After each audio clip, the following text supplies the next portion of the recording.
मिळतं. त्याच्या दुसऱ्याच दिवशी पाचगणीमध्ये सुद्धा 45 किलोचं कोकेन मिळतं. कारवाई काहीच झाली नाही. हे सगळं नेमकं कुठून झालं, काय झालं याची कल्पना नाही. आता जरा मूळ मुद्दा, प्रकाश शिंदे नेमके कोण? प्रकाश शिंदे असं सांगतायत की माझा या सगळ्या प्रकरणाशी संबंध नाही. तुमचा संबंध नाही, चला मी 1 मिनिटासाठी मान्य करते. मग बॅकवॉटर मधलं बांधकाम करू कसं काय दिलं? जे शंभूराज देसाई माझ्याबद्दल फार केसेसची भाषा करत होते, ते शंभूराज देसाई आता कुठल्या बिळात लपलेले आहेत? शंभूराज देसाईंनी कोणती माहिती घेतली, ती माहिती अजूनही पत्रकारांच्या समोर आणि माध्यमांच्या समोर का आणली नाही? शंभूराज देसाई ही गोष्ट का सांगत नाहीयेत की नेमका तो 1200 मीटरचा सिमेंटचा रस्ता कुणासाठी बांधला होता? रस्ता बांधण्यासाठी जमीन अधिगृहीत केली होती का?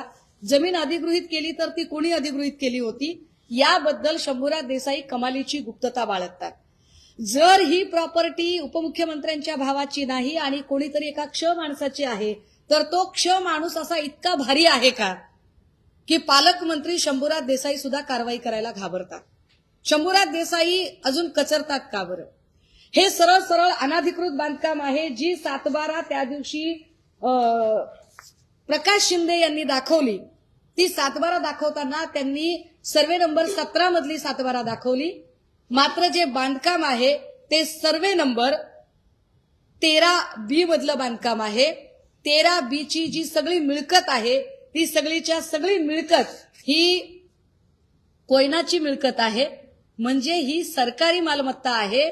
जर ती सरकारी कोयना प्रकल्पाची मिळकत जमीन असेल तर या जमिनीवर बांधकाम करण्याची परवानगी कुणी दिली, हा प्रश्न आपण आधी विचारला होता, परत एकदा विचारतोय.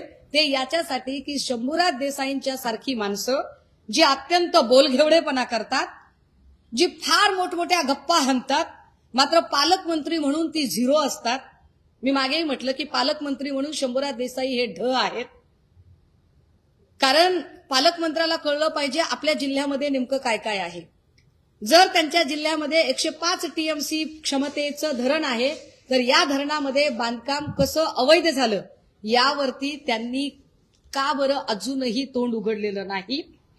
ओंकार डिगे बघा, शाहरुख खानच्या पोराच्या प्रकरणामध्ये लगेच आर्यन खानला अरेस्ट झाली, आजूबाजूची लोक पण ताब्यात घेतली, पत्रकार परिषदा आणि सगळा त्याची मीडिया ट्रायल झाली.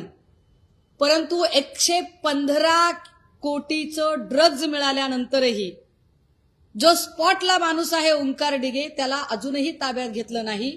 ओंकार डिगेला पद्धतशीर फरार करून दिलेला आहे का? एकीकडे मुख्यमंत्री असं म्हणतात की आम्ही सगळ्या गोष्टी बाहेर काढणार आहोत. मी वाट बघितली, मुख्यमंत्र्यांच्या कर्तव्यदक्षपणावर माझा विश्वास आहे म्हणून मी थांबले 20-25 दिवस.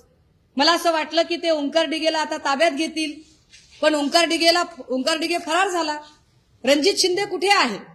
जो दरेगावचा सरपंच आहे, युवा सेनेचा तालुका प्रमुख आहे आणि प्रकाश शिंदेचं हॉटेल त्याने चालवायला घेतलं असं प्रकाश शिंदेचा बनाव आहे, तो रणजित शिंदे कुठे आहे? त्या रणजित शिंदेचं नेमकं काय झालं? विशाल मोरेला ड्रगचा मास्टर माइंड असं ठरवण्याचा प्रयत्न होतोय, पण विशाल मोरे ड्रगचा मास्टर माइंड नाही, हे आधीच्या जबाबामध्ये स्पष्टपणे आलेलं आहे. ही रेड स्थानिक असं सांगतात की ही रेड शेडवर पडलीच नाही. हा सगळ्यात मोठा गौप्यस्फोट. ही रेड शेडवर पडलीच नाही, ही रेड रिसॉर्टवर पडली असं स्थानिक सांगतात आणि त्यासाठीच्या अनेक गोष्टी, अनेक पुरावे त्याचे प्रमाण म्हणून आपल्याला सांगता येतील. माझ्या हातात एक बातमी आहे. ज्या मुंबई पोलिसांनी ड्रगच्या रेड प्रकरणामध्ये ही जी रेड केली होती त्याच्यामध्ये जो स्पॉट पंचनामा केला होता, या स्पॉट पंचनाम्यामध्ये पंचांकडून कोऱ्या कागदावर सह्या घेतल्या गेल्या. या का बरं कोऱ्या कागदावर सह्या घेतल्या गेल्या? हे पंच ऑन रेकॉर्ड ऑन कॅमेरा बोलायला तयार होते, मात्र 4 दिवसानंतर या पंचांची तोंड बंद केली गेली. या पंचांवर कुणाची दहशत आहे? उद्या या पंचांच्या जीवाचं काही बरं वाईट झालं तर त्याला जबाबदार कोण आहे? पॉलिटिकल प्रिव्हिलेज जर कुणाला द्यायचा नसेल आणि कुठलीही राजकीय शक्ती जर याच्यामध्ये सामील नसेल, तर मग पंचांच्या कोऱ्या कागदावर सह्या झाल्या या एवढ्या मोठ्या गंभीर गोष्टीची दखल अजूनही राज्याचे गृहमंत्री तथा मुख्यमंत्री असणाऱ्या आणि सो कॉल्ड पारदर्शक कारभार चालवणाऱ्या देवेंद्रजींनी अजून ती दखल का घेतलेली नाही? याच्यावर ते का बोलत नाहीत?